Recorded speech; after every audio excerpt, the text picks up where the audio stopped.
And we welcome you to this edition of In the Circle, a unique one.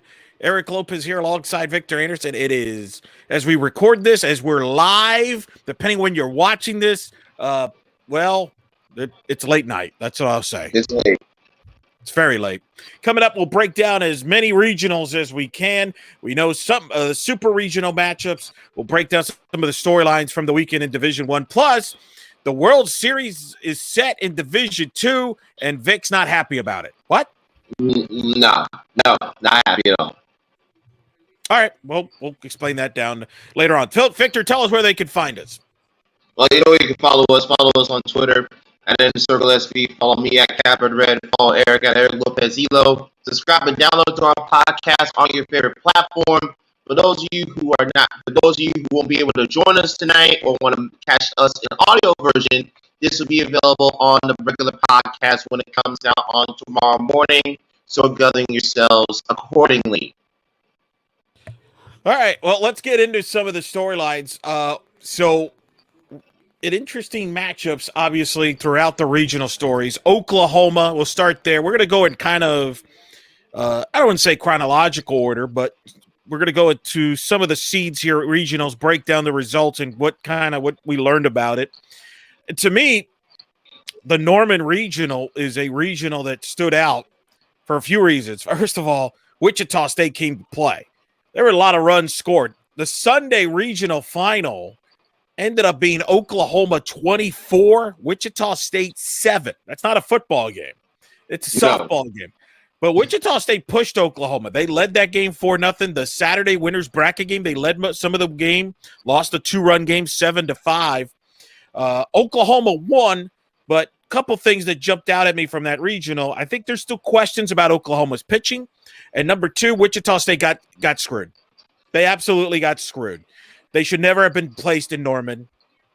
I still do not understand why they were not placed in Fayetteville, because the argument is, well, they busted Norman. That's what they happened. They could bust to Fayetteville. I had that as a projection. I would have loved to seen that matchup. I think Wichita could have won that regional in Fayetteville. We'll never know. I know this. They weren't going to win Norman, and I think that's the disappointing thing. And this is my big picture thing here, Victor. We need to get rid of the 400-mile radius rule. Yes. We got to get rid of it. It's time to get rid of it. I'm as guilty about this. We're just going to jump at the committee, and some of it is rightfully so. But the 400-mile radius rule, which is really set by the NCAA, is a problem because as a result, it really kind of hampers the seeding process. So you're never going to get a true seeding of the NCAA of the tournament as long as that rule is in place. And the reason the NCAA has it, and I tweeted this out and it got some reaction, is real simple. They don't want to spend money on sports like softball. And they don't want to spend money on women's sports. So that's clear.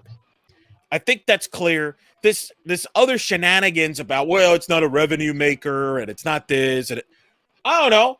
I couldn't avoid. You can't, even if you're not a softball fan, which obviously you wouldn't be tuning into this if you were, but even if you were not a big diehard softball fan, it is hard to avoid softball this weekend. It's all over the TV sets. Do you think they're just doing that just for good entertainment? No, they're doing it because people are interested in watching it. It produces numbers. So yes, they are. I'm sorry, I'm not buying this nonsense anymore. That, oh, well, softball's not a revenue maker and this or that. Yes, in some places it's not. You know what other sport is not a revenue maker? Is women's basketball. And yet, boy, we don't have a problem there spending money on that nonsense. So, you know what else is not a revenue maker? About half the football programs in Division One. They don't make money either. In fact, there's a good number of them that shouldn't even have a football program and spend garbage money. But you're not ready for that conversation. Right. So we got to get rid of this 400-mile radius. I don't know how we're going to do that, but until we don't, as long as that 400-mile radius rule is in place, we're always going to have issues with how the tournament is seeded or where teams are placed. And I do think it alters the tournament. I spoke to Christy. I was insane how many regionals I covered this weekend. Thank you, Zoom. And thank you to all media relations out there. But I think I hit up like 14 out of the 16 regionals at some point. Don't ask me when or why or who, what, because that's a lot. Check out our YouTube page. You'll see most of it. All right? The only place. But Christy Breadbender I spoke to after they beat Texas A&M, and she said it. And Patty Gasso said this, Victor, Wichita State should have never been in Oklahoma. That's a top 20, top 25 team that I think could have won a super regional if you place them in other regionals. And I think that's always been my biggest issue with this rule and the placements is some of these teams it seems like they're destined to go there. Like Wichita State, it was almost like it didn't matter what Wichita State did this year. They were going to get placed in Norman. And that's wrong. It is unfair, honestly, Eric, because you look at what Coach Redburn and company did winning the American Conference regular season and tournament championships, and the marquee of wins that they have, they should have been a strong 2 seed, gone to a weaker 1 seed. But because of this stupid 400-mile rule, that's the circumstances that they had to deal with. We actually got a question that came in from Glenn Warshaw. I want to get your thoughts on this, Eric. Is the Cole May Oklahoma's best pitcher right now? Because G. Warris has some struggles this weekend. Shannon Sale has some struggles this weekend. Nicole May actually pitched 6 of the 3rd innings in the championship game on Sunday. Gave up 1 walk, 4 strikeouts, 6 hits, 3 runs, and 6 in the 3rd. Is Nicole May the best pitcher for the student? I can't believe we're saying this. Is she possibly the best pitcher for Oklahoma right now? It's a good question. I'm not going to pretend that I know the 100% the answer. Look, I have questions about Oklahoma's pitching. I do. And we'll get into it maybe later this week on their matchup in the Supers and then beyond. I think there are some concerns if I'm a Sooner fan. I know it sounds crazy when you're scoring 20 runs a game and you have this iconic offense. But at some point, in my opinion, you have to pitch to win. You have to pitch to win. Can they win a 2-0 game if they have to? We'll find out. Maybe we'll find out. Maybe at some point. No, it's a valid question. And she might have the most upside right now, but she's so young. So it's a great question. It's a question right now that I think many in Norman are probably asking themselves right now as well. But look, they got the job done. They beat a heck of a Wichita State team. And then other notes in that regional, A&M obviously finished 3rd there, but Wichita had a heck of a year, and I feel bad for them. That's a team that could have easily been a super regional pick. And there's a few of those that we'll get into. I know one that, Vic, you're not thrilled about because I think you got screwed yourself. You got screwed, which we'll get into later. But, I agree. I agree. But that was a fun regional, wasn't it? And it was a lot of offense, 2 offenses. And I thought Courtney Lyle, by the way, was fantastic there with Caleb Bro. I thought there was a lot of excitement there. And I think Courtney could be that play-by-play person that gets to all these wacky games.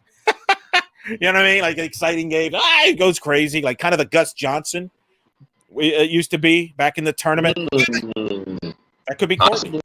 Because Courtney's doing volleyball, women's hoops, beach volleyball. So anyway, Oklahoma advancing there. The number 2 seed, UCLA, advanced. But boy, talking about a team getting pushed to the brink. They were 3 outs away from going into the losers bracket in the winners, losing to Fresno State and Haley Docini. They were down 1-0 in the 7th. They come back, tied up. A game goes crazy, goes into extra innings. UCLA, we think, breaks it open, but then Fresno fights back. UCLA holds on to win the winners bracket game. Tough break for Fresno State, who then loses to Minnesota, which is, that was predictable when you go through an emotions like that. Think about it. If you're Fresno State, you're 3 outs away from beating UCLA and being within a win of the Supers, and then to lose that game. I'm not surprised that they lost that game later that night against Minnesota. UCLA beat Minnesota 2-1. Amber Pfizer didn't start the Sunday game. They needed to win twice. But UCLA found a way to win. I'll give you credit. You mentioned this in the preview show. UCLA there's always some tricky issues in that regional, isn't it, with them? It never goes too smooth in Los Angeles, but give Kelly Inouye Perez and her staff a lot of credit for finding. That's what championship teams do, Eric. When they're not playing their best, they find a way to get out those wins, and they had to because it was a very underratedly tough regional. with Fresno State, with Minnesota, who pushed them on the Sunday game. Long Beach State did give them some issues early on as well. So UCLA finds a way to get themselves in the supers, and they're going to have a very interesting matchup awaiting them in Westwood come supers. Yeah, and that team is Virginia Tech. We'll get to that in a moment, but a couple thoughts from the LA Regional. Fresno State's an interesting situation there with Coach Cox, the interim head coach. There, obviously, all indications are that Linda Garza will not be back as the head coach at Fresno State. Some things kind of happen within the program. We'll see if Coach Cox, with this run, they won the Mountain West. Does she keep the job? Do they do a national search? We'll see what happens at Fresno in the coming days, I think, there, and see, because that if that job were to open, that's a pretty attractive job there with the tradition that they have, and obviously the opportunities they have there with talent there. So that's something to keep an eye on there. Minnesota, I mean, they get to the regional final. But look, they were kind of doomed once they got announced on Selection Sunday. This was probably the best they were going to do, and it is what it is with them. So, nice year for them. Kind of a quirky year. We'll never know what would have happened if the Big Ten would have been allowed to play a conference schedule with Minnesota in particular. But UCLA advances. But here's the thing: that's why they're the champs, right? They find ways to win different ways. They can win a 2-1 game, and they can win a slugfest. That's why I still have UCLA as the favorite. Slightly over Oklahoma, because I know UCLA can win different ways. Can Oklahoma win a low-scoring game? I don't know that yet. I think they feel they can. They would argue, yes, they can. But, I think Oklahoma's pitching has more questions than UCLA overall. I think UCLA has the fewest questions. And I don't even know if UCLA has a question. It's just one of those things is because does the ball bounce their way exactly? You know what I mean? Type of thing. But Fresno, now you mentioned, though, and we're going to find out. They get Virginia Tech, who won the Tempe Regional. Thank you. I called that one. I hit that one. Well done. Bravo, sir.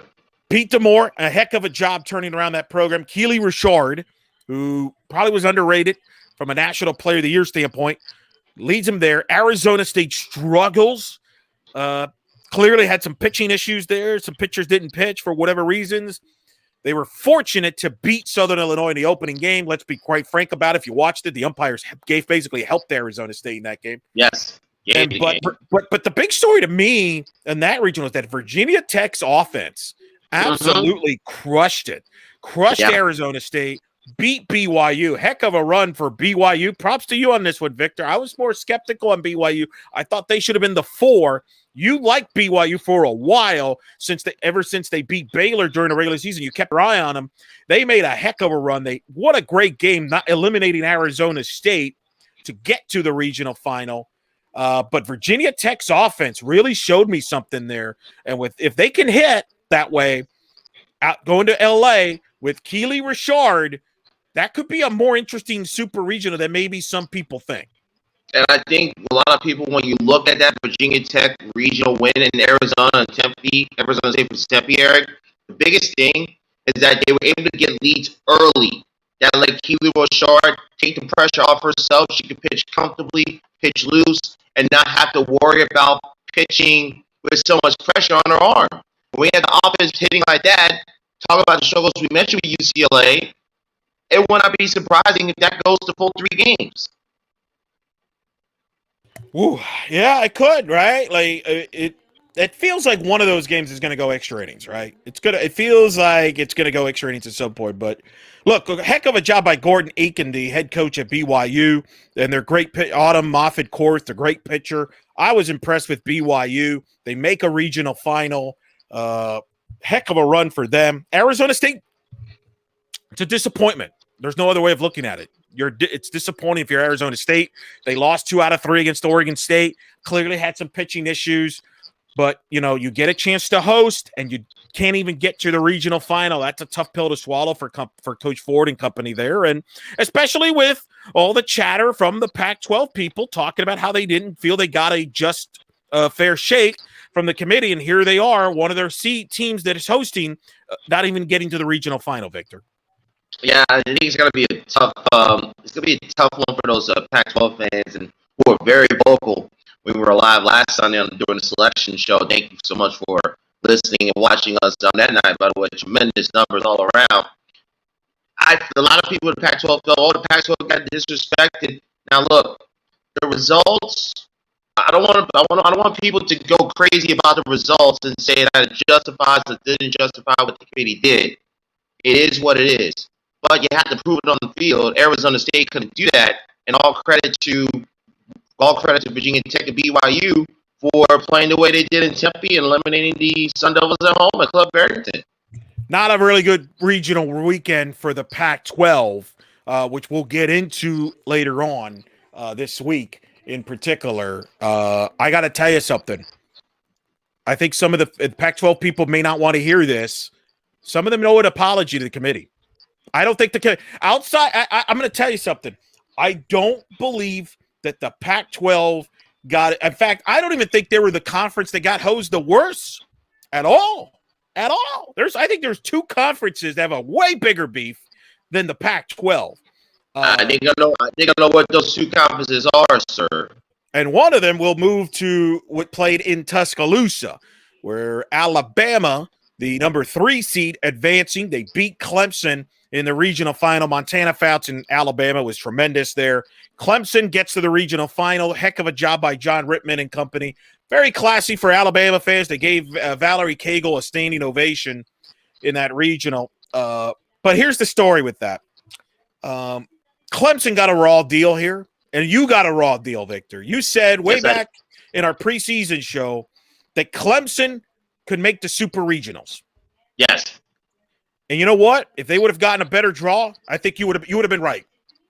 Instead, you got your pick got – I'm not even going to say it's wrong. I think it's unfair to say your pick was wrong. I think the 400-mile radius screwed your pick.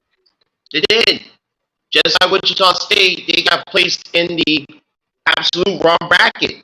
Because if you put Clemson in any other regional, you could make a case that Clemson with Cagle and that offense could have won it. But it went to one regional where they do not lose.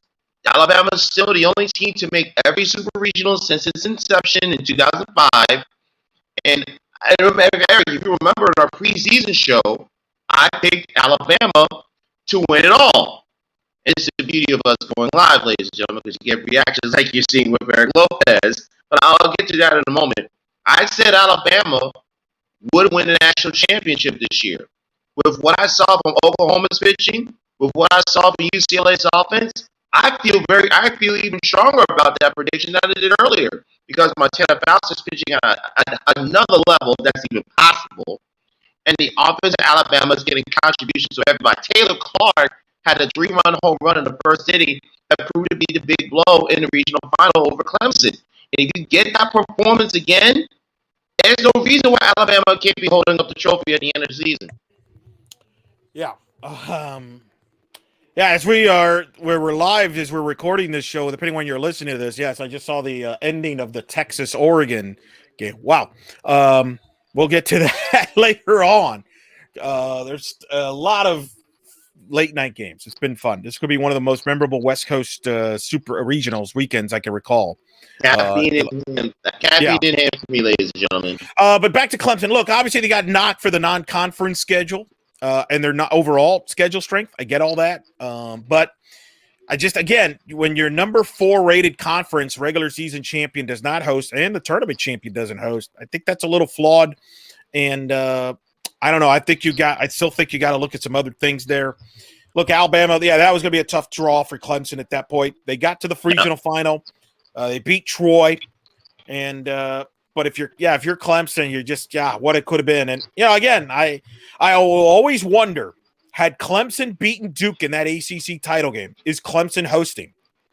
Because if Clemson beats Duke, do we really think Duke would have been a national seed? I don't think so. I think Clemson would have been that national seed, and I think they would have hosted. I think Clemson would have been a national seed, and Georgia would have been a 2, and Georgia would have been traveling. And Duke could have been 1, depending on the 400-mile radius. They could have been the ones traveling. And if that's that turns into a very significant situation because it has impacted a lot of things, as we'll get to. But so Alabama, I agree with you. Alabama's clicking. To me, they're definitely a national title contender. you mentioned, let's just go there. You mentioned, obviously, Duke. They were placed in the Athens Regional because they can bus there 400 miles. And unfortunately, I called this. Georgia wins the regional because they're hosting. It's a home field matters in softball. It just does, especially when they announced 100% capacity. Are you kidding me? Although Georgia didn't have 100% capacity in that stadium, which is something that we discussed extensively on social media if you follow our timeline on Sunday. No, that was weird, among other things, too. The lack of media from the Atlanta media over there. What the heck? I mean, where are you? What are you doing? Probably watching Ronald Acuna Jr. hit home runs for the Braves. All right, so what? They're going to choke in the posties like they always do. Who cares? I mean, seriously. I mean, come on. I mean, again, add Eric Lopez Elo. Add Eric Lopez Elo. Right there. But look, Duke got a bad draw here. I don't care that people can make excuses they want. They lost to Georgia. They had to come out of the losers bracket, and then they play that wild game on Sunday. And in that part, Georgia's a different team. They rose to the occasion, and they pull it out 10-9. A tough pill to swallow for Marissa Young. Yes, you get a national seed. That's supposedly a reward, but your reward is a national seed busing to Georgia. And you talked about this, Eric, when we were live on Selection Sunday. The committee got it wrong when they didn't announce Duke as one of the 20 predetermined sites. If you put Duke in and maybe switch out another team, maybe in Michigan or whatever, you rectify that problem, because if everything else holds, you could justify Duke not only being a national seed, but you can have them hosting, have Georgia bust to Duke. And I think that would have happened, but we'll never know, unfortunately. We'll never know. So Georgia advances to the Supers. I can't believe I'm saying that, considering where they were about a week ago. That's unbelievable. But the beauty of hosting. Georgia's advancing, and they're going to face a familiar foe in the Florida Gators, who I think, Eric, of the top 4 national seeds, Florida probably looked the most consistent. The way they won that regional. I would say Alabama was more consistent. Florida. Alabama and then Florida second. I would say Florida was fortunate to win the Friday game. That was a wacky game with Corrick and the Bulls on the hit, the tag at home, the out at third. That could have been a completely different regional if South Florida wins that opening game. And I told you, I had a funny feeling about that regional. And that funny feeling turned into Georgina, Corrick, and South Florida, who should have never been a 4 seed. Remember my reaction on selection night? It was shocking. Now you know why. Because that kid is special. What she accomplished this weekend was, quote, unprecedented, according to Ken Erickson. I talked to him on Saturday night in the postgame. She holds down Florida to 1 run on Friday, comes back the next day, no hits Baylor, pitches that same night against South Alabama, wins a pitcher's duel against Olivia Lackey, eliminates South Alabama. I mean, she had a no-hitter going in that game for a while. Unprecedented. And then even in the Sunday game, she threw a good game. Florida, they took her out late in the game, and then Florida hit a grant to kind of pulled away. The score didn't indicate how close that Sunday game really was.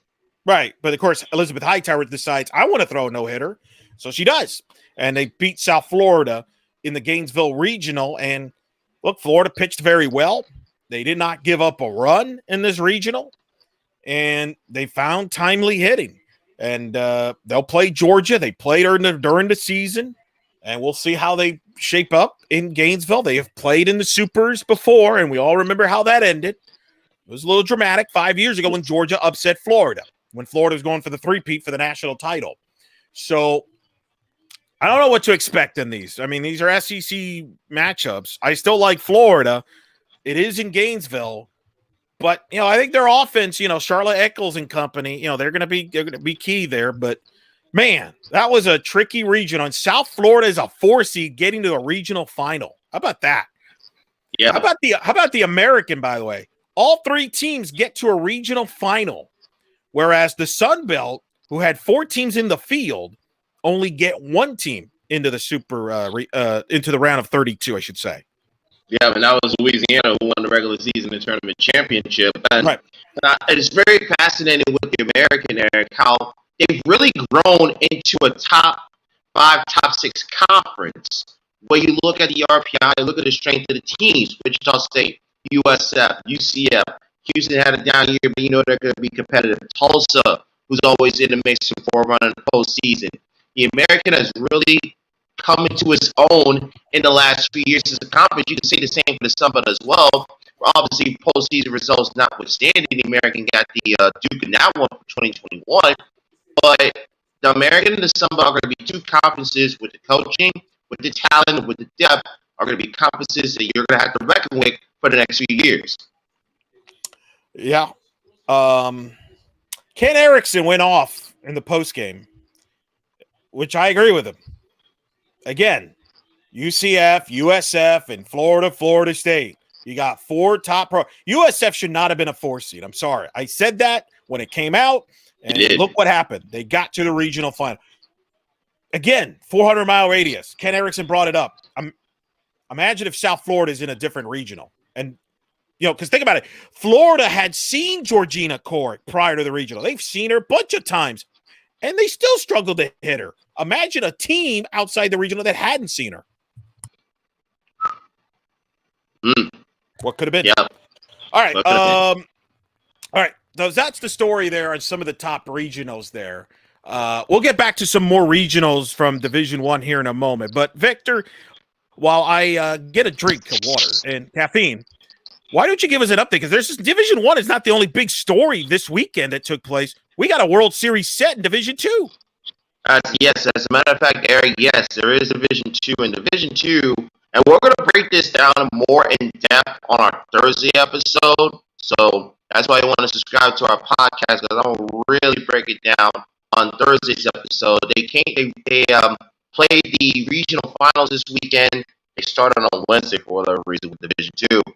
And they came up with their 8 teams. So it's Biola out of the West, Valdosta State, Grand Valley State, West Texas A&M, St. Anselm, North Georgia, Augustana, and he had there was another thing. There was a state team. We'll get into that in just a moment.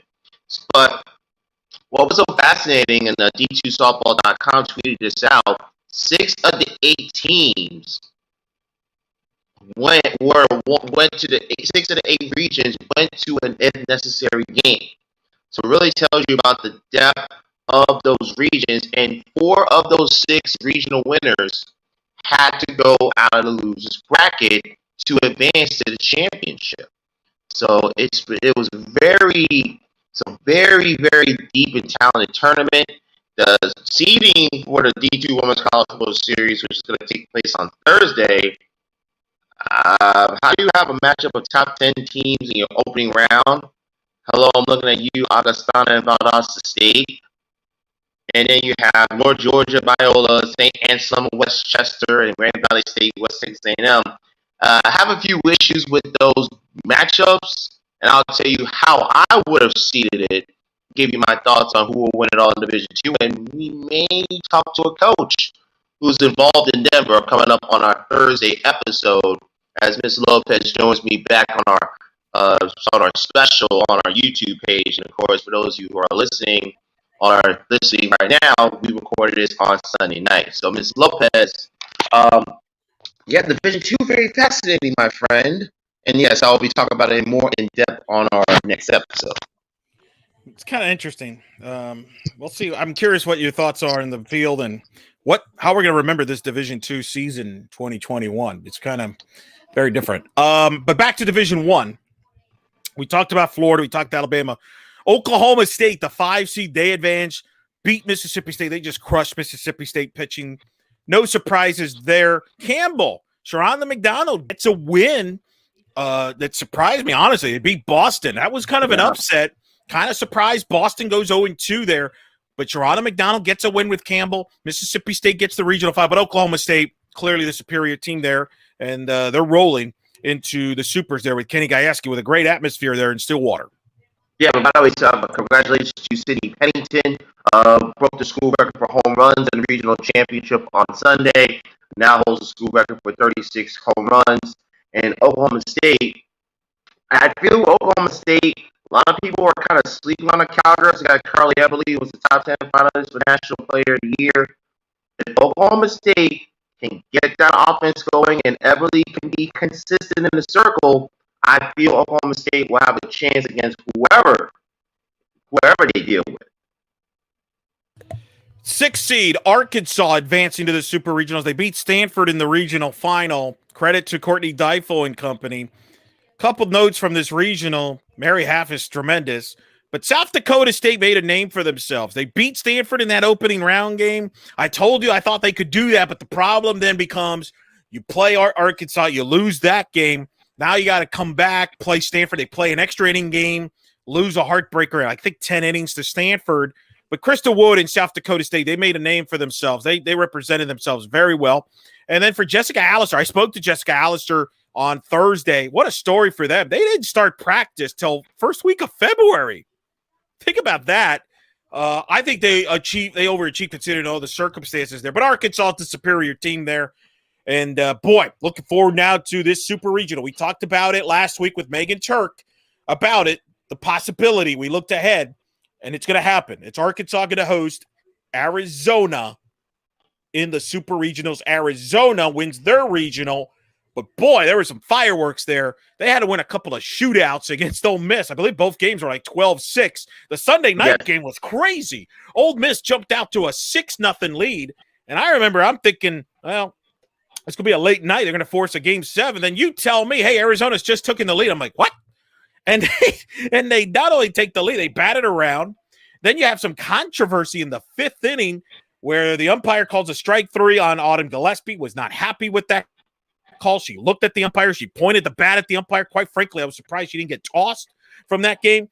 And then you had a situation where, Layham, the hitter for Ole Miss, was up, and she was at the outside the box for a while, and the ump kind of rung up a strike, but it looked like she struck her out, but it really doesn't. It was strike 2. Jamie Traxel came out. Katie Rickovic came out. You had the Ole Miss runner at third base shoving the umpire, running into the umpire. I've been told that I believe she did get tossed. We don't know that 100% as we record it and do this live. Kind of a wild scene, but Arizona finds a way to win. Their offense explodes, but I got to tell you, Victor, I'm concerned about their pitching. I was surprised how well Ole Miss hit Arizona. I don't know if that has to do with the familiarity with the hitting coach for Ole Miss, Katie Rickovic, and Taryn Mowat, the pitching coach for Arizona. They were on the same staff under Mike Smith on those super regional teams. So I don't know if that played a role into that, but I have questions about Arizona's pitching going into Fayetteville against Arkansas with Half and looks like Autumn Storms, who looks pretty good. Well, one thing we don't have concerns about is the Arizona offense. The offense is just fine. Thank you very much for asking. And I think the offense is going to have to be the reason Arizona advances to the Women's College World Series again, because that pitching staff on the regionals versus Ole Miss in the competition, they got knocked around, particularly against the Rebel offense. And now you're dealing with Braxton Burnside. You're dealing with an Arkansas lineup that hits home runs, hits master bombs at home, and you're going to do the atmosphere in Boggle Park. It's going to be a shootout. I wouldn't be surprised if it's high scoring all 3 games, if they get to 3 games. But I give the slight advantage to Arkansas simply because I trust their pitching with Storms and Half more than Arizona's. Let's go down to Baton Rouge, Louisiana. LSU, the 7th seed, they advance, but it's tradition, unlike any other. They get forced to an if necessary game 7, but they beat the Cajuns as they find a way once again. And the offense was tremendous for LSU. That was the big story. Their offense really had explosive weekend. Some people question their offense. It was their offense that carried them. Allie Capone pitched both games on Sunday. They beat the Cajuns. Tough pill to swallow for Jerry Glasgow and company. A regional final appearance, but again, losing to LSU. But LSU was the better team with their offense. And Beth Torina now 5-0 in game 7s of the regionals in the last 6 years. As she said, she told me when I was on the post game on Sunday, I guess we just don't do a good job coaching game 6s. No. Hey, look, the offense of LSU, Taylor Pleasance and George Clark, they did a tremendous job carrying that offense for LSU. And the offense for LSU, I feel they're going to probably have maybe the stiffest test coming up in Supers as they're going to be taking on Florida State. Florida State winners of the Tallahassee Regional. Kat Sandercock was strong in circle, particularly in the Sunday game versus UCF. A great year for Sidney Malone and company with the Knights there, unfortunately falling just a bit short. But this regional, Eric, and we talked about this on last Sunday, that regional was very deep. Kennesaw State took a win over Auburn. Auburn going 0-2 in Tallahassee. But at the end of the day, it was Florida State and Sandercock's pitching that got the Seminoles over the hump, and they got another date with Baton and LSU and Supers. But this time, it's going to be held in Baton Rouge instead of Tallahassee. That's right. Third time in 4 years those two teams play. You mentioned Florida State. They won the Tallahassee Regional. They beat UCF in the regional final. Fifth regional final for UCF on the road, the most for any program that's never hosted a regional since 2008. But they couldn't get any offense against Florida State's pitching staff. Kalen Arnold on Saturday, and you mentioned Sandercock, who had a no-hitter going till the sixth inning before it was broken up by a Denali Shotpocker triple. And the Noles pitching was tremendous, and the veterans that had been on that national championship team showed up. Davis and company had a couple homers in the Saturday win, so they found a way. And there should be tremendous theater for LSU and Florida State, and that's going to be a really good regional. By the way, I watched that regional, obviously, for a lot of reasons. It lived up to it. It was a fun regional. I want to work. First of all, shout out to Kennesaw State. Trip McKay, man, and Melanie Bennett. Melanie freaking Bennett, man. That kid one hits Auburn. She just shut down UCF in relief. I mean, Tripp's probably kicking himself for not starting her that second game of that day because she was fantastic. She led Florida State 2-0 going into the fifth inning, and then some umpiring, Tallahassee umpiring, shrinking some of the strike zone there on Melody. But she was fantastic. Dickey and company, give credit to the committee. I didn't think they would pick Kennesaw in, but Trip McKay, he's on the rise with that program. And they're going to be a force in the A-Sun to come here, Victor. We've talked about it. We're not going to spend – we've talked about it in the past. The A-Sun is going to get stronger here. Eastern Kentucky made the tournament. Liberty, which we'll get to in a little bit. But Trip McKay's and Kennesaw is a program to watch. I was impressed with them. Auburn, youth, 0-2. Tough ending for Mickey Dean and Auburn. I think they lost 12 of their last 14. How is that going to sit on the plains over there? You know, they don't handle things well in that state sometimes. No. So I'm just keeping an eye on that situation over there. I'm curious to see what happens as the aftermath of that. Tough 2 1-run losses. Heartbreaking loss to UCF, maybe the most dramatic game of that regional on that Friday. Auburn, bases loaded, 1 out. Hit into a double play. The young freshman doesn't run it out at first base, which you could see if you watch the video. Emily Carasoni, who's one of the great competitors, let alone great players at Auburn, but one of the great competitors, was livid. Like, how do you not run that out? Because if you run that out, it's not a double play. And I don't know, maybe the kid thought it was the third out. I think Packer thought that they weren't going to throw to first. I think they just thought they were going to get the force out, and that's it. But that didn't happen. 2 heartbreaking losses for Auburn. Interesting to see what happens there. And then for UCF, tough. Not at full strength offensively. They were without Kennedy Searcy, who got hurt in the ECU series in conference play. She was the leadoff hitter. She reminded me, Victor, of a Janae Shithoster type. You know her very well, covered as a leadoff hitter. For maybe the younger audience, a Kaylee Novak type with power. And they were not the same without her. And then Georgia Blair also banged up there too at the end. So their offense was not at full strength, and I think that kind of caught up with them. Florida State pitching did a great job in this regard. I've compared the UCF offense from this standpoint. They feed off extra base hits, doubles, triples, homers. That's with that young roster. Once somebody gets an extra base hit, the next one does. It's kind of the analogy I used on Twitter was imagine an explosive offense that depends on chunk plays. Well, what happens if you take away the chunk plays? They don't get into a rhythm. They don't get that confidence. And I thought that was the same way with the UCF offense against Florida State pitching. They only had one extra base hit in the 2 games. That was the Shotpocker triple that I mentioned. They really could never get that energy that you get when you have extra base hits. UCF didn't even hit a home run in the regional. They had 57 during the year. So that was the story. Florida State's pitching was dominant. And Lonnie Alameda, man, is one of the best pitch callers in the sport. And she continues to develop pitchers, man. Sandercock, the improvement I've seen from her in the last couple of years has been phenomenal. And you combine that with the experience getting Caitlin Arnold transferring in from Tennessee. And really, remember, this is almost third year with the program. She transferred in, supposed to be the number one for the 2019 season when Florida State had a truncated 2020 season due to the pandemic. So this is their third year in the program, really understanding what Coach Alameda is looking for with her staff. And now you're seeing those pieces come together. And this is going to be a very fascinating chess match. Victorina with her deep staff, with Lonnie Alameda and her staff, and how things going to play out in Baton Rouge with that super regional. Where you know those, and by the way, they're at 100% capacity, and they're going to be very loud over in Tiger Stadium this weekend. No doubt about that, to say the least. So we're going to see how that goes between those that matchup.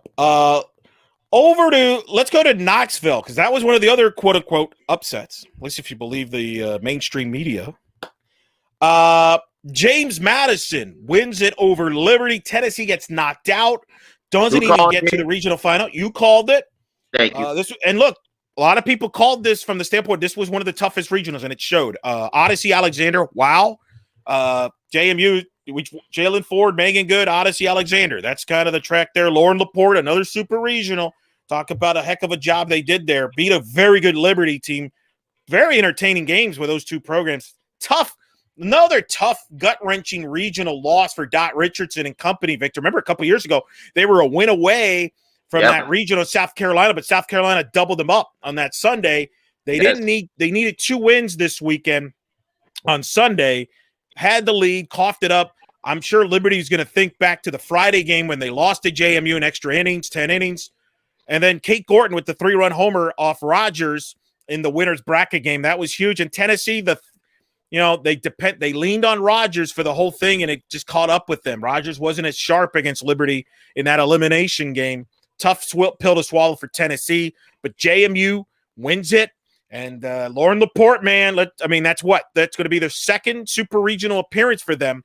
And in consecutive years, on the road, too. Mm-hmm. And third super regional overall for this program since 2016. My question to you, is JMU the Gonzaga of college softball? Them and Louisiana. Okay. I would say them in Louisiana. I would get the side edge to JMU right now because they've been to supers more recently than Louisiana. That's been the biggest thing. It's been getting to supers more often. No, that's fair. Louisiana's been to the World Series like a Gonzaga has been, obviously, to the Final Four. That's not bad. So, how about this then? Is JMU the Boise State of college softball? What Boise State is to football? I can definitely see that. But you like that one better? Yes, I do. Because JMU, obviously, they weren't able to do so because of travel restrictions this year. They are willing to play anybody, anywhere, at any time. And you can look at what Lauren Laporte has done since Mickey Dean left to go to Auburn. If you compare their records and their success in the postseason, Lauren Laporte, 2 super regionals. Mickey Dean has not gone to a super regional. Yeah. Just saying. By the way, just in, as we were doing this, Thursday night, Super Regionals. Florida State, LSU. We'll start it off on primetime on ESPN at 7, followed by UCLA, Virginia Tech. Reaction to that schedule, Vic? I'm not really surprised, honestly. You get 2 great atmospheres to kick things off with Baton Rouge and LA. Don't be surprised if the visitors come out strong and maybe steal game 1, put all the pressure on the home teams in game 2. Other notables in the schedule in the Supers, Missouri and James Madison will be at 9 Eastern on ESPNU on Friday night. That's 8 p.m. in Como, as they like to say. Como! Good segue. Missouri won the Columbia Regional. They beat Iowa State. Salute to Jamie Pinkerton taking the Cyclones to the regional final. Didn't get off to a good start. He got run-ruled by Northern Iowa, but they bounced back, win 2 games on Saturday, get to the regional final. Heck of a job for Jamie Pinkerton. I am shocked at what he's done at Iowa State. I didn't think it was possible to get Iowa State to an NCAA tournament, let alone to a regional final. And he has done that with led by the great player Sammy Williams. And then a salute to Northern Iowa and Ryan Jacobs. They beat Iowa State in that West bracket game. Gave Missouri a good game and played Iowa State tough. It was a heck of a run for Sammy Bunch and company. Fun little regional, some good stories, but Missouri, obviously, the clear team there. And, it's going to be interesting to see Missouri here against JMU. Kind of a unique matchup. Ironically enough, Larissa Anderson, former Hofstra, against James Madison. That's pretty funny. For a trip to Oklahoma City. That's correct on that. So salute to them for that matchup there. By the way, Arkansas, Arizona, which we talked about, 7 o'clock Eastern Friday night on ESPNU. By the way, this is something I want to bring up, Victor, real quick. The NBA playoffs starting as late as it has really hurt the softball TV window. You look at this window, They weren't as many ESPN games because you had the PGA championship coverage. And then the NBA playoffs started out. Usually the NBA playoffs start a month earlier. And I do think that is something to monitor in the coming years. What does the NBA decide to do?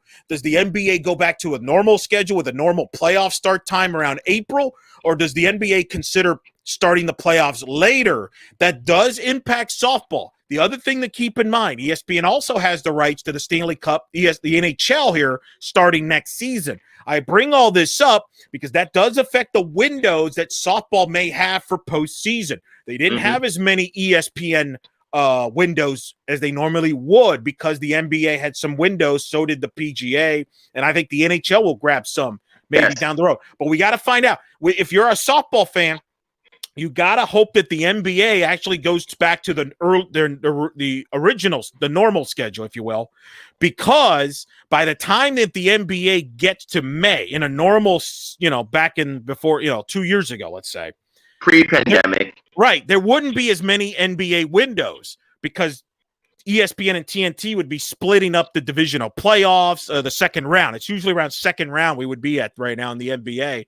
TNT would have a good chunk of that. ESPN would have a share of it. The problem now is you've got all these first-round matchups. That's going to create a lot of windows. So keep that in mind because I know it's going to come out here. Now, cable's had some problems in the last week or two getting numbers. They've had some system crashing. Don't be shocked if the numbers are down. Don't overreact to that because, again, the windows were not as attractive. There was a lot of ESPN2 games, and as well, a lot of people have ESPN2.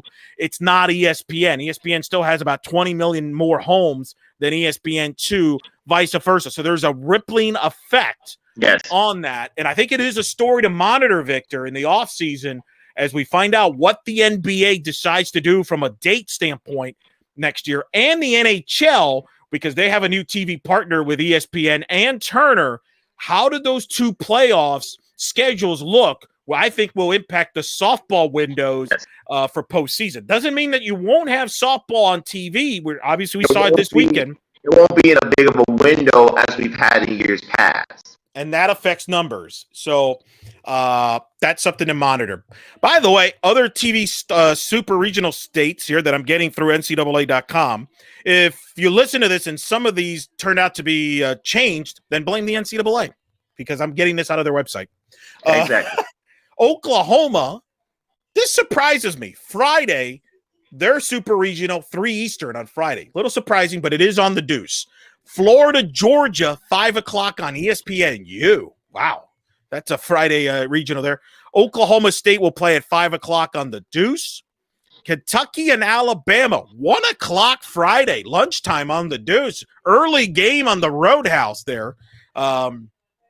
Kentucky, we haven't talked about them. They had to come back from the losers bracket. That was the weirdest regional. It was so weird. It was okay. First of all, Northwestern being a 4 seed, kind of like USF being a 4 seed, was weird in itself. And then Kentucky in the winners bracket game Saturday gets run ruled by Notre Dame. Then they come back and they beat Notre Dame twice on Sunday to advance to the winners, to advance to the Supers. Miami was competitive in the first game, but it didn't win. Kind of disappointing for Coach Kumar because I thought they had the offense and the firepower to possibly get to the regional final. And Coach Trump and Notre Dame to make it to a regional final couldn't get that second win. And it's always tough, Eric, and you've seen this up close and in person. It's always tough to beat a home team twice in a regional, especially with the second time being for a chance to go to Supers. It's always difficult. Tough ending for Notre Dame, man. So close. They've never been to the Supers. Coach Gumpf, I feel for them. They were that close, but Kentucky came out ready to go. They beat, what a run, too, from the losers bracket. They beat Northwestern. They beat Notre Dame twice, and they're back in the Supers against Alabama. They've played 100 times, I think, this year. It feels like they have, yes. Yeah, so we'll see how that super regional matchup there. But a tough break for Notre Dame. They're Northwestern, they kind of did what they did. They pushed Kentucky in the early game. They eliminated Miami of Ohio. Tough draw for Miami of Ohio. They lost a tight one to Notre Dame, 3-2 on that Friday. So there was a little bit of everywhere that Lexington regional there, to say the least. But Kentucky does advance, and they will play Alabama in the super regional. We'll break down all these super regionals in their next podcast when that goes down on track. All right, I think that we've covered now, obviously, Victor, let's tell the audience what they can find on our YouTube page where they're some of them are watching this live show right now. What can they find on our YouTube page if they subscribe? If you subscribe to our YouTube channel, you can find interviews from Eric covering all those regionals we mentioned. We have interviews from Chrissy Brett Benner, we have interviews from Lonnie Alameda, we have interviews from Ken Erickson, interviews from Northern Iowa. Go to our YouTube page. You'll find those links there. And also, you can find our links for our Selection Sunday preview show from last Saturday. And we went live on Selection Sunday as well, where we had Andrew Haynes, we had Beth Torina, we had Dr. Megan Turk, we had Justin McLeod. We had a bunch of your questions there as well. Go to our YouTube page, subscribe. You may have more content coming out there as well during this week. Get you ready for Super Regionals. And our Thursday episode, I want to stress this. We're going to preview the Super Regionals, and we're going to preview the D2 and the D3 World Series. All that's coming up on our next episode. We're going to have a cavalcade of guests we're going to try and line up for you. That's why you need to subscribe and download to our podcast on your favorite streaming platform, so that way you don't miss an episode. And also, just a quick note, episode next week is going to be taking place on Tuesday because Monday is Memorial Day. So just to know, make your calendars accordingly. Episode next week will be coming out on Tuesday instead of the normal Monday. So govern yourselves accordingly. All right. So now this final few minutes you're going to hear here live is just exclusively here on the YouTube. Everything else prior to this, you'll be able to hear on the podcast. But this part right now is going to be live. Victor is going to play some magic producing on the podcast. He's going to give us results of a couple of the regionals we haven't discussed because we hit up every regional except two. Yeah. That's, of course, the Austin region on Seattle. Why? Because they're still playing as we're on live. And when I mean playing, they're playing. Right now, as we speak. In fact, as we're doing this live, Michigan is up 5-1 in the third inning against Washington. The big story there is Gabby Plain starting both games, beat Bobane in the first game, but got hit in the second inning, gave up a 5 runs so far. Michigan jumping on her. Storako getting the ball for Michigan. We talked about this, Victor, in the podcast. Michigan winning that winner's bracket game on Saturday, 2-1. Storako getting the best of Plain was significant because it forced Heather Tarr's hand. They decided to start Pat Moore and against Seattle, and she got a no-hitter, so it was a great move. But the problem is they're forced to pitch Gabby Plain twice on the same day. Now, she obviously pitched the first game, pitched great. She goes with her. I don't blame her for that decision. You go with your best, but Michigan has seen her a lot. And if right now, at least as of now, they have worn her out, and now Washington is going to have to find a way to get some offense here against Storako. Otherwise, the Washington group of the Sis Bates and Morgan Flores and that company and Gabby Plain's career is over. Yeah, and Eric, that's the reason. That's the exact reason, Eric, why on our selection show I picked Michigan to advance to Supers over Washington, because Michigan had the option of going with Storako or Bobane if they beat Washington, knowing that they had to beat both of them to advance to Supers, while Washington had to go with Gabby Plain because they didn't really trust the number two. But I think, and of course, hindsight being 2020. Washington may have lost his regional on Friday night when they struggled to get runs early against Seattle.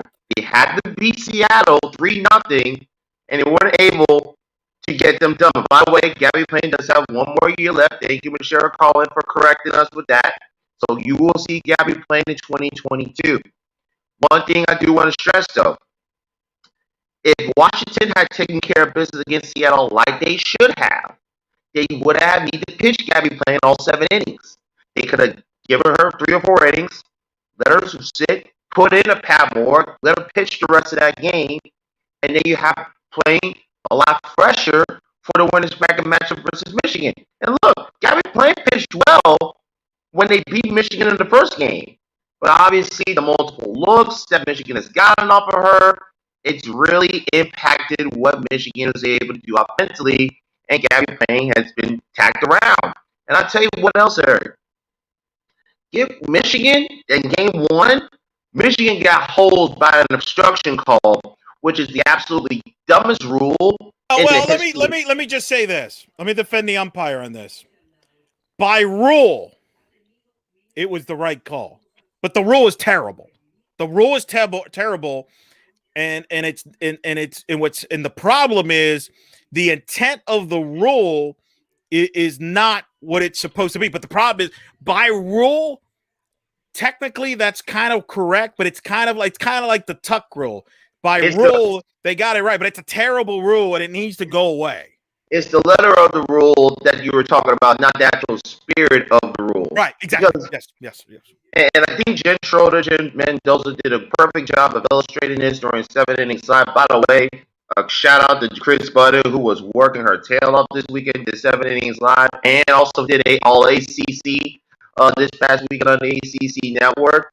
But what I will say, Eric, Coach Hutch, if they haven't clipped this on and put this on social media yet, go find Coach Hutch's mid-game interview and her thoughts on the obstruction rule, and you will understand why everyone was so passionate and why everybody loves playing for Coach Hutch, whoever has had the opportunity to do so.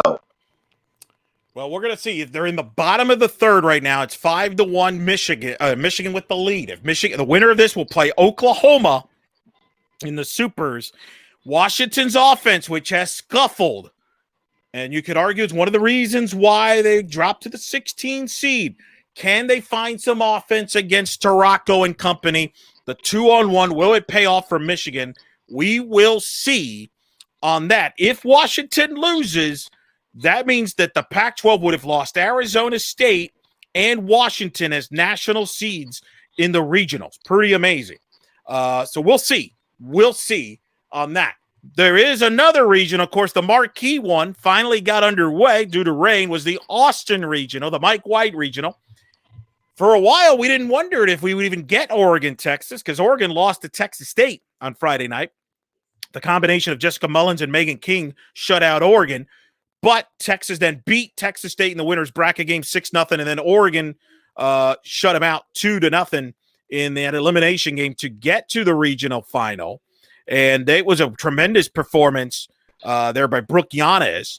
And then that set up the matchup that everybody, was talking about. Texas and Oregon, except they'd had a huge rain delay in Austin. They didn't start the regional final till 9 Eastern. Of course, they go extra innings because why wouldn't you? And and Oregon wins it. Now, Texas tied the game up in the 7th on a pinch hit, RBI hit. But Oregon wins it as McGowan with the walk-off hit, scoring there for Oregon, a 3-2 victory in a game of the matchup between Giannis and O'Leary, forcing the Game 7, if necessary, game. Between the Longhorns and the Ducks, you can't script it. Unlike some people out there think that this was all scripted for TV. By the way, for all of you that think this was made for TV, if this was made for TV, why is this on ESPNU? Why is it not on ESPN, ESPN2? Wouldn't you take advantage of it and put it on a bigger network? That's all I'm saying. I'm just Eric. I'm just saying there were no drinking games for every time somebody mentioned that this was not made for TV the same people that are all mad about this matchup happening are the same people. I guess they're going to be mad when Tom Brady has to go to New England in week 4 of the NFL, right? Because that's too emotional. Here's what's going to happen. That's going to be on Sunday Night Football. It is on Sunday Night Football. It is Sunday Night Football because people are interested, just like people are interested in watching these two great teams play. And by the way, this has been some freaking good softball between those two. What's wrong with that?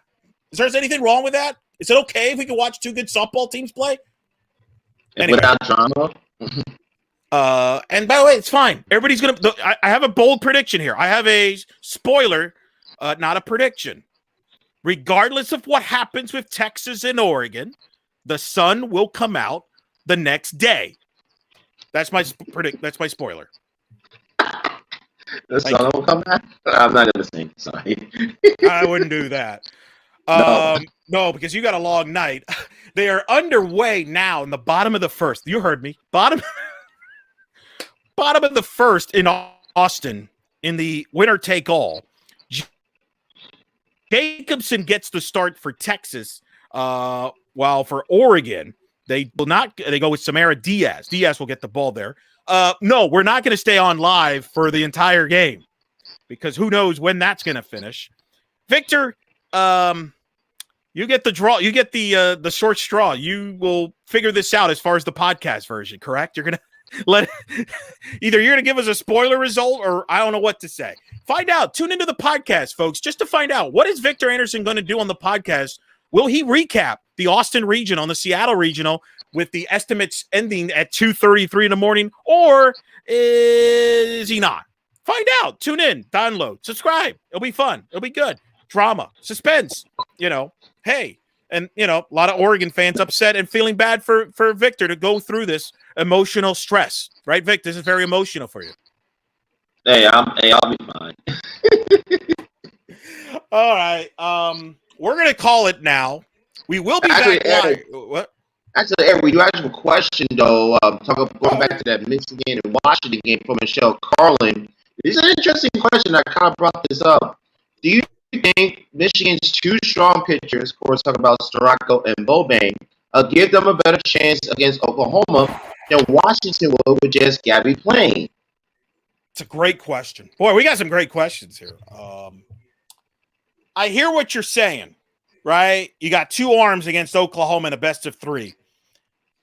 Yes, because for Washington, you probably would have to throw Gabby all the time. So the counter argument I would make against that, though, is Washington is probably one of the teams that would go into Norman. They have beaten Oklahoma in the state of Oklahoma before. Gabby Plain has beaten Oklahoma in a World Series before. I don't know if Oklahoma wants to see Gabby playing.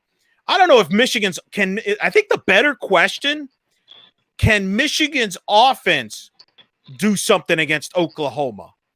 I think is going to be very interesting if we get that matchup. And same could be applied to Washington. It's a very good question, Michelle. You can make that argument, though. You can make that argument. Two great arms, better than one. Yes. The only thing I would counter is that Washington has that experience with the World Series. Remember, Michigan hasn't been there. And again, let's not discount Washington. I know it's 5-1, but they are threatening in the third. Something tells me this game's going to go past 2 a.m. too. So shout out to Jenny Dalton Hill and Victor Anderson because they both will be, and Pam Ward because they'll all be up at 2-3 in the morning until this game finishes. They might be tweeting each other. I don't know. I don't know. So we'll see. But it's a great question. And, we'll break that down more once we do know the matchups. Let's just go with that in the super regionals. But I don't know. It's going to be this is going to be one of the most unique regionals endings. Victor, I don't know how many years we've done shows where we've taped, and we've taped late. Yes. But this is a new record. Like, we've been used to having a lot of Game 7 regionals, but they're usually in the early afternoon, early evening But usually by this time, we're finishing recording. We know let's bring people behind the curtain. For full disclosure, when we recorded our episode for the 2019 Supers, we were waiting for the UCLA regional to finish. I had a necessary versus Fullerton. This is the latest we've ever recorded any portion of our regional recap / super regional preview. And in fact, I'm going to protect Victor here a little bit. If our podcast on Monday comes out a little later than normal, it's probably because there really wasn't any sleep going on. Because, again, as I'm watching this, Heather Tarr is discussing things with the umpire. The bases are loaded with one out. It's only in the bottom of the third in that game in Seattle. Texas and Oregon are just in the first inning with that game. In other words, and it's as we are live, it's almost 1 a.m. It's 18 minutes before 1 a.m. Eastern. Mm-hmm. It may not be crazy to suggest that one of these games could end closer to 3 a.m. Eastern. And by the way, Eric and I have talked about this. There is a possibility of weather being in the Austin area within the next hour or so. Oh, yeah, we have that too. So we could have a Monday finish. Well, we already have technically a Monday finish. Well, technically we have Monday finishes, yes. I mean, technically this show is Monday. Yes. So I could argue we're already on Monday. Yes, technically speaking, we are on Monday. It's one of those. This is definitely bizarre, and it's going to go rank up there. And who knows what memorable finish we're going to have with those regionals. The good news is I can tell you the Supers, depending on what happens, may only have one West Coast regional, super regional, maybe two, one super regional, which I believe is UCLA. Yes. So we should not, next Sunday night, we should not be on this late waiting on two super regionals to finish. At least I hope not. Well, technically we would because UCLA will be done if they go to if necessary. It'll be Saturday night. That'll be a game if they go to a game. Thank you. Fingers crossed. We'll see. No promises. I did not. When we planned this out, we never imagined that we would be on at 12:43 a.m. Eastern and still do not know two super regional matchups. We would still be watching two regionals. And oh, by the way, it just so happens to be arguably the two most marquee regionals. So it's kind of unique how that has played out. And we'll see how it plays out. But so that's what we're going to do. We're going to sign off here for the live show. We will have this podcast. A good chunk of this show will be on. And then Victor's going to decide what else is on this podcast. I won't even know. Maybe I will. I don't know. I really don't know. This is one of the most anticipated opens that I can remember for this show because I don't even know. So only Victor knows. And I don't even know if he knows right now what he's going to do. But let's all find out together. I know I need more caffeine to watch the rest of these games. I know that much. Amen to that, brother. All right, everybody. Thanks for everybody to tuning in live and archive. We're going to try to do this again during the Super Regionals, maybe on Sunday night. We'll see. Definitely when we get to Oklahoma City.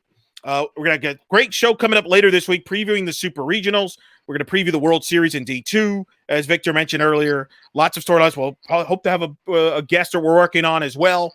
Should be a lot of fun. So, and we'll have some sound from coaches on that episode as well. So, for Victor Anderson, I'm Eric Lopez. We hope you've enjoyed this unique, and I really mean unique, live Sunday night / Monday morning edition of In the Circle. Good night or good morning. Good morning, Canada. Good night, Canada.